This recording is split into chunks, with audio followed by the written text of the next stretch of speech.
Samantala, ang Bureau of Customs ay nakatutok sa bagong mandato nito. Si Customs Commissioner Rufy Biazon ang nanguna sa pagbatid sa proseso ng kalakalan ngayon sa iba't ibang mga daungan. Alamin natin ang report mula sa aming senior correspondent na si Noel Perfecto. Food security. Isa ito sa mga mandato ng Customs Bureau upang matiyak na nasa lugar ang proseso ng pangangalaga at pagbayad ng karampatang buwis sa lahat ng dumadating na klase at uri ng pagkain sa bansa, pati na rin ng mga lumalabas sa mga daungan nationwide. Ito ang dahilan kung bakit hindi na nagdalawang isip pa si Chief Rufy Biazon na puntahan at alamin ang tunay na proseso ng kalakalan sa General Santos Fishing Port sa Dadiangas hinggil sa pangangalaga ng pag-importa at pag-eksporta ng numero 1 commodity ng Gensan, ang yellowfin tuna. Maliban sa pinagmamalaking pineapple product ng Gensan, ang pambihirang species ng yellowfin tuna ang may tuturing na pinakapambato na seafood material ng probinsya. Ito na rin ang isa sa mga prioridad ni Commissioner Biazon pagdating sa pangangalap ng revenue collections ngayong taong ito. Dahil bahagi ng ating tungkulin, yung siguruhin na mga dumarating na produkto dito sa ating bansa, tulad ng mga isda, ay siyempre may tamang deklarasyon.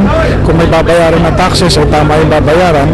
At siyempre yung kalidad ng mga dumarating dito, sinisiguro natin na hindi ito makakapinsala sa ating mga kababayan.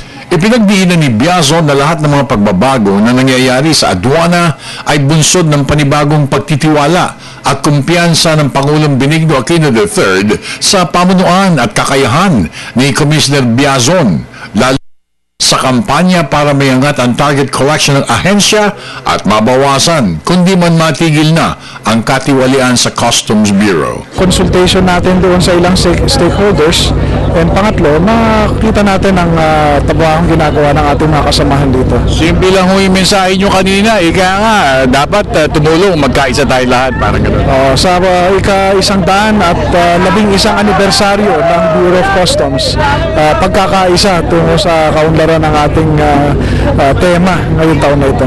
Dahil dito, muli niyang pinaalalahanan ng mga opisyalis at kawani ng aduana na patuloy nagmamatyag at magpapatupad ng evaluation process ang pamunuan para makakuha ng tamang kombinasyon ng mga customs personnel na magpapaangat ng koleksyon ng Bureau ngayong taon.